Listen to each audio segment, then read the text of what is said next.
Bueno, el otro gran tópico, ya lo decía al principio, ¿qué son los protocolos? ¿Qué son? Los protocolos son un conjunto de reglas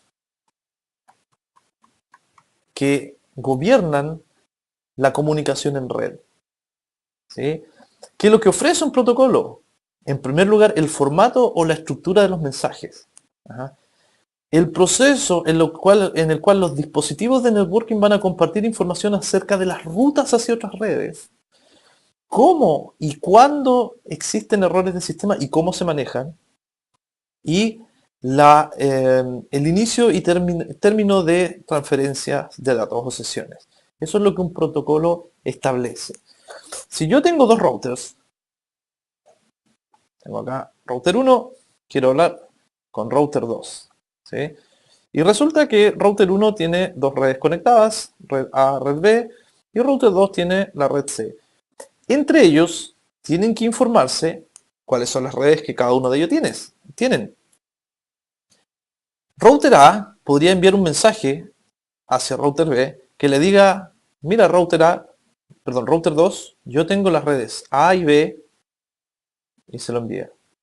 Ahora, ¿qué pasaría si ese mensaje que efectivamente cruza todo el medio de red exitosamente llega hasta la tarjeta o la interfaz de red del router, pero el router no entiende el mensaje porque viene en algún formato desconocido para él? ¿Qué pasaría si router 2 le informa a R1 sobre sus redes en un formato que tampoco router 1 entiende? Habría una descoordinación en la comunicación. Sería lamentable. No serviría de mucho tener una red física perfecta que funcione muy bien, porque lo que ocurriría es que finalmente los datos no se van a entender. Para eso existen los protocolos, para más o menos darle interoperabilidad a los routers para que puedan, y no solo a los routers, sino más bien a todos los dispositivos que trabajan en la red, para que puedan funcionar de acuerdo, entre ellos se puedan poner de acuerdo para que puedan intercambiar datos sin problema. Existen numerosos estándares de la industria. Casi todos los estándares corresponden al IEEE o al Internet Engineering Task Force, entre otras organizaciones que se han preocupado de generar estándares.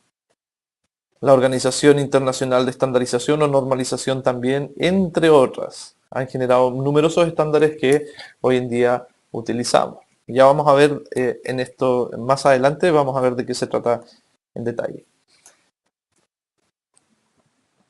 Lo que ven aquí es una pieza clave de la comunicación en red hoy en día. Nosotros trabajamos con un stack de protocolos o una pila de protocolos. Y el stack o pila de protocolos más conocidos se denomina TCP/IP. Este es el nombre que recibe. En realidad, TCP/IP se compone de muchísimos protocolos, pero estos dos, TCP e IP, son los más comunes y los más utilizados, y de ahí es que recibe su nombre, TCP/IP. Pero dentro de ello, de esta pila de protocolos existen muchos, por ejemplo, HTTP, acá vemos TCP, IP, Ethernet. Todos estos son datos necesarios para ser enviados por la red.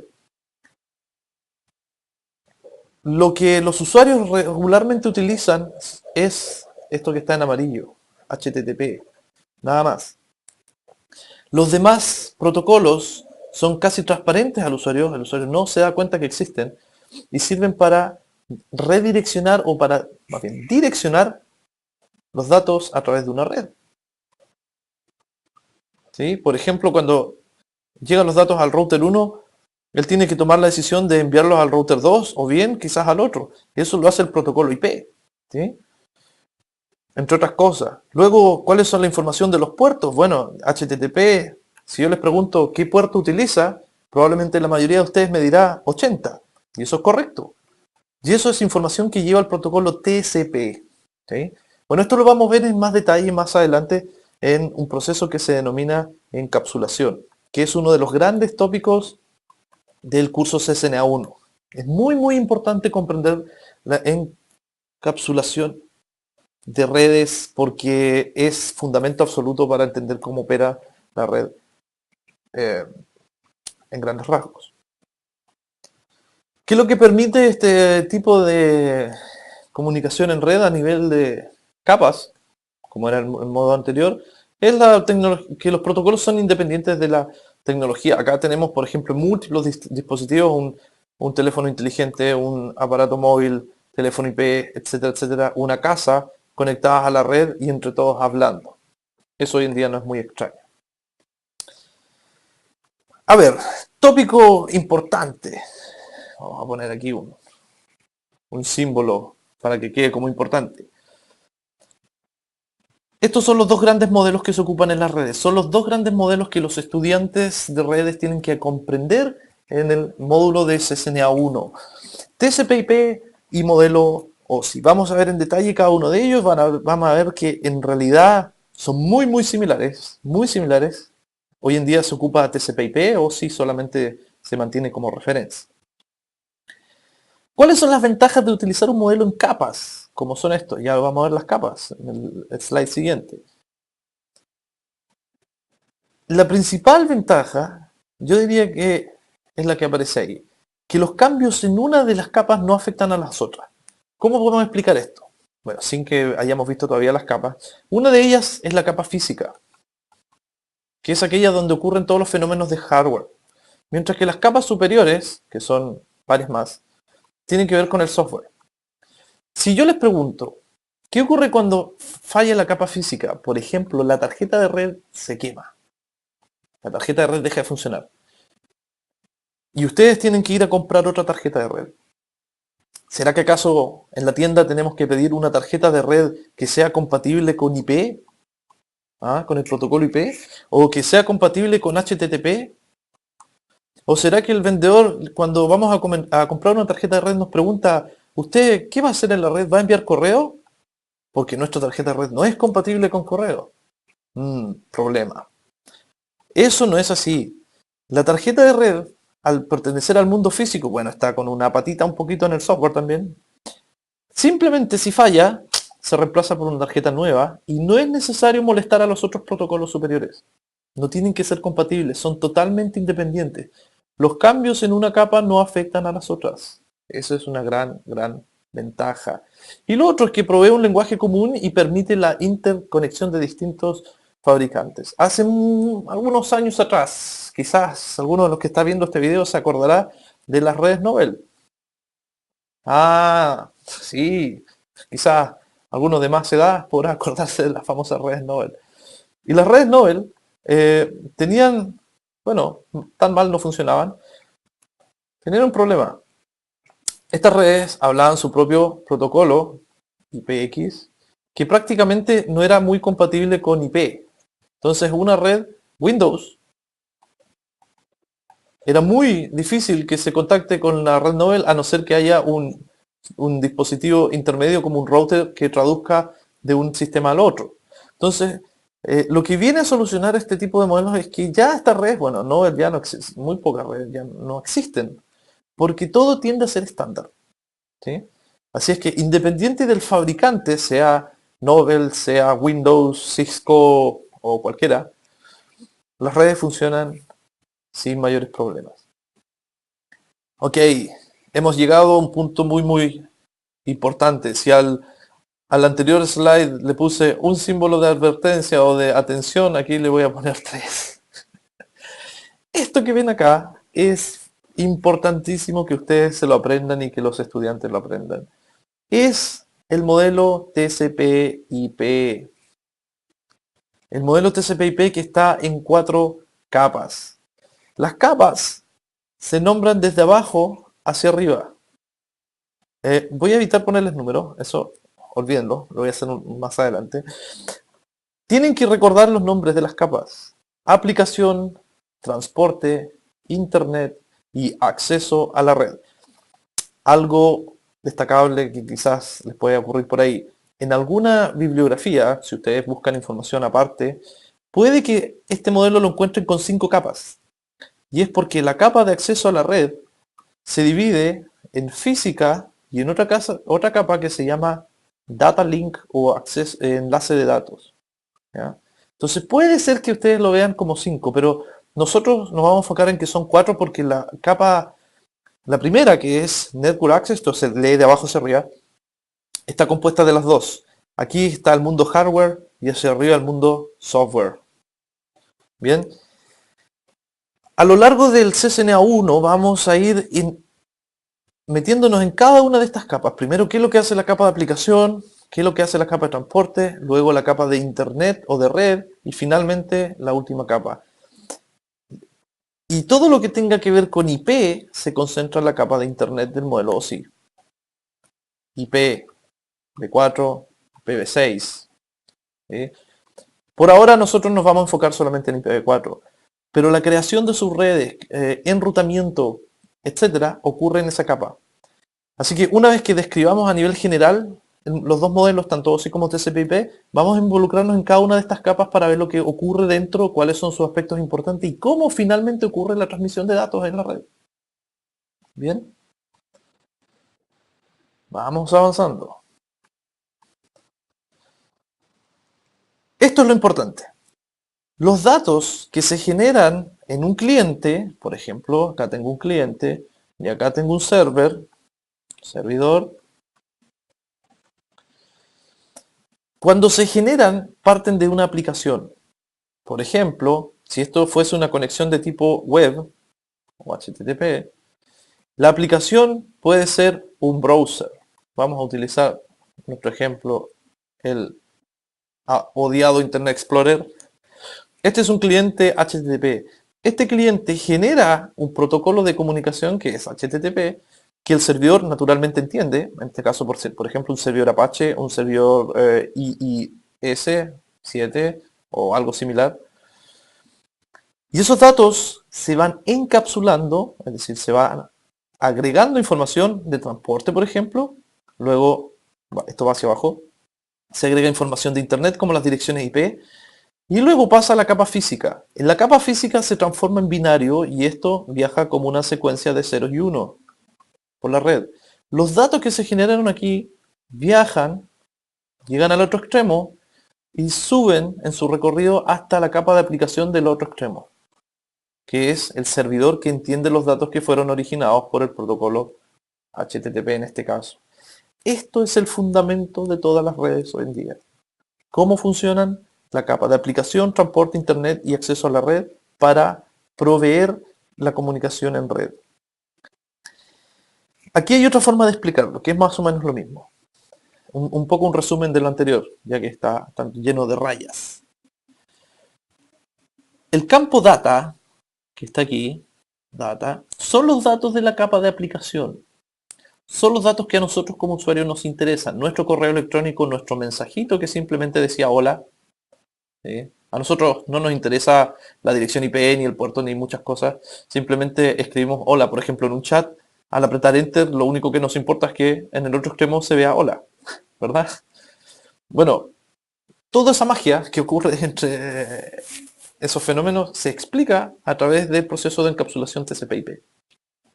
Los datos son enviados por la red, aquí dice datos de usuario, se le agrega un encabezado de transporte, en este caso TCP.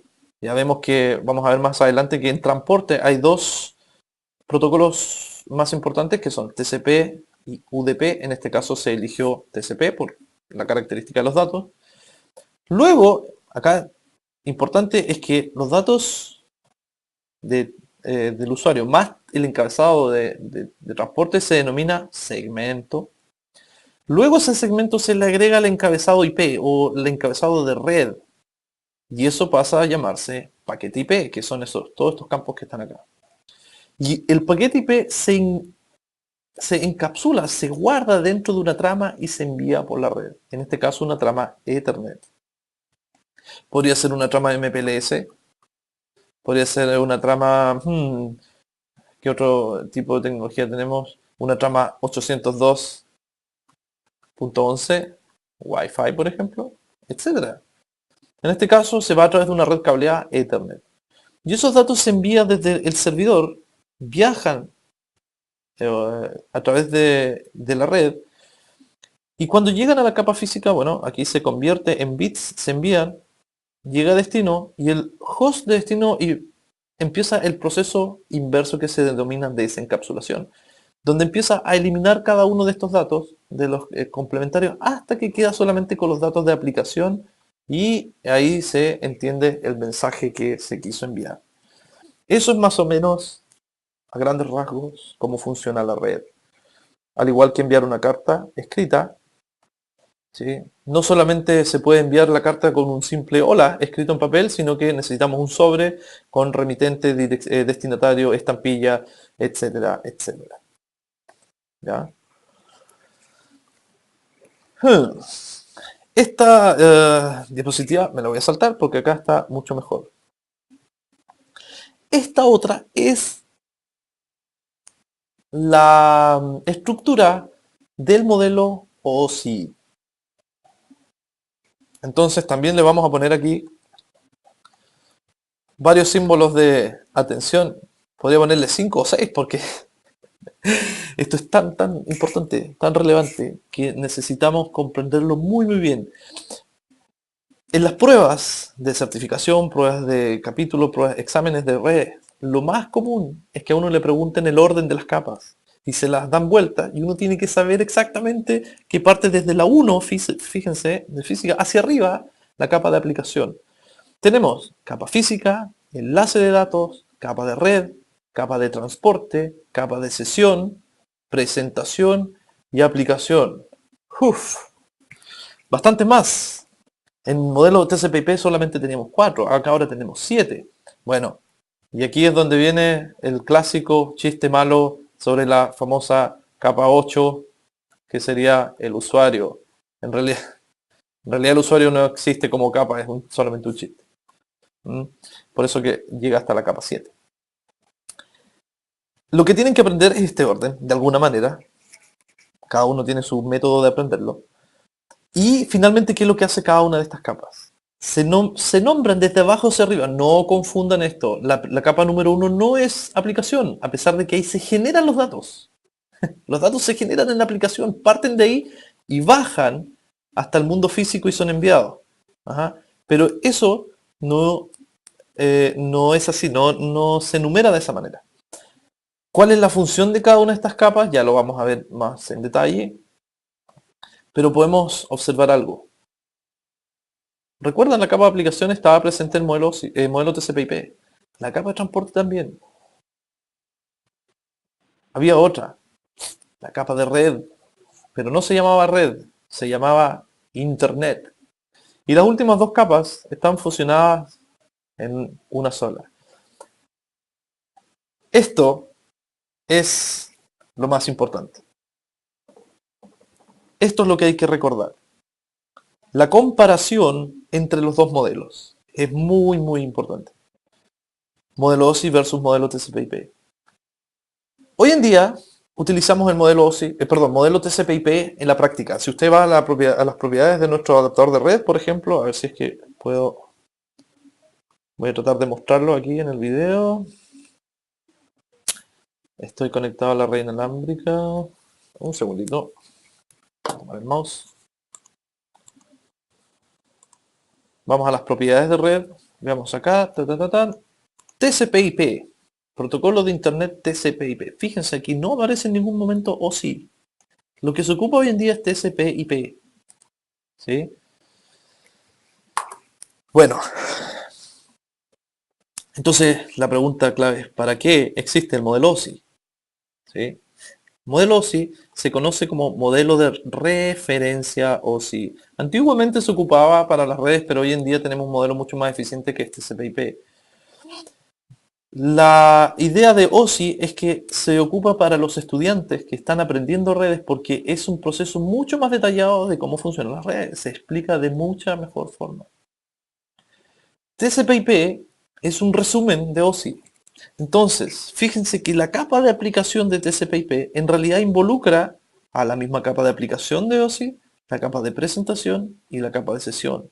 Esta capa agrupó a 3 y se fusionó. La capa de transporte se mantuvo prácticamente sin cambios. La capa de red no tiene cambios más que el nombre. que en OSI se llama red y en TCP/IP se llama Internet, pero es lo mismo. Y como les decía anteriormente, enlace de datos viene fusionado con física para componer la capa de acceso a la red. Esta comparación es fundamental en el estudio de las redes. Muy importante. Lo que antes teníamos que explicar en 3 pasos en OSI cuando ocurría la encapsulación, ahora simplemente se hace en uno. Por lo tanto es más eficiente. ¿Sí? Esto es muy importante que ustedes se lo expliquen a sus alumnos, que los alumnos puedan hacer esta asociación y bueno, quizás faltaría explicar qué es lo que hace cada una de estas capas, ya vamos a ver ese detalle. Para ir terminando, creo que nos hemos alargado un poquito en la explicación, pero valía la pena porque este es un capítulo muy importante. Están los esquemas de direccionamiento y de nombres de las redes. Cada capa maneja su propio método de direccionamiento.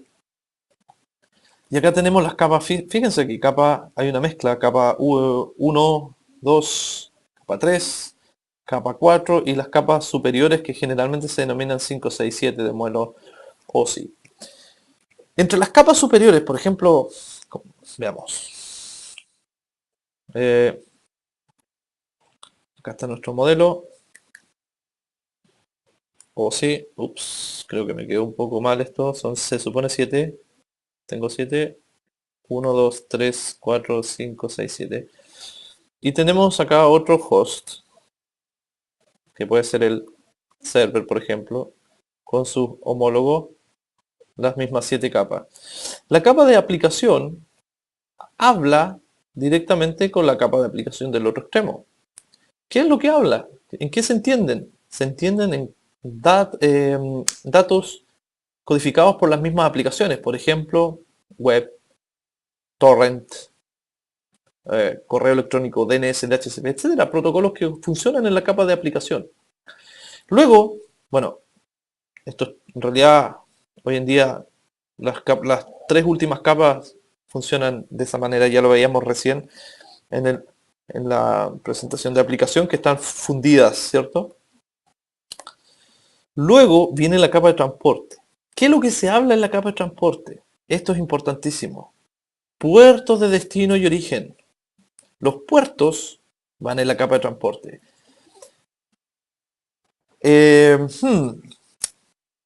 Conviene explicar lo siguiente. Los protocolos de aplicación más comunes son HTTP, POP, Telnet, etc. Vamos a poner solo algunos. DNS, FTP y digamos SMTP. Ok, SMTP. Estos son protocolos de aplicación. Pero no es recomendable aprendérselos solo. Siempre aprendan los protocolos con su respectivo número de puerto. Ya sabemos que HTTP es 80. ¿Cuál será POP? Les recomiendo que pongan pausa al video, averigüen y vuelvan pueden buscar en internet y vuelvan a poner en play el video para comprobar si es que está bien. Bueno, si volvieron, pueden comprobar que POP es 110, Telnet utiliza el puerto 23, DNS el 53, FTP 2021, ambos, SMTP 25. Los puertos son 2 elevado a 16 puertos, 65.536 en total. Y yo no me sé ni siquiera el 10%. Y no es necesario tampoco aprenderlo. Basta que se aprendan los más comunes, por ejemplo, lo que acabo de dibujar. Entonces, cuando se originan conexiones de tipo HTTP que son originadas en la capa de aplicación, la capa de transporte inmediatamente pone un puerto 80 de destino. Bueno, el puerto de origen es un puerto aleatorio, eso lo vamos a ver más adelante en detalle en la capa de transporte.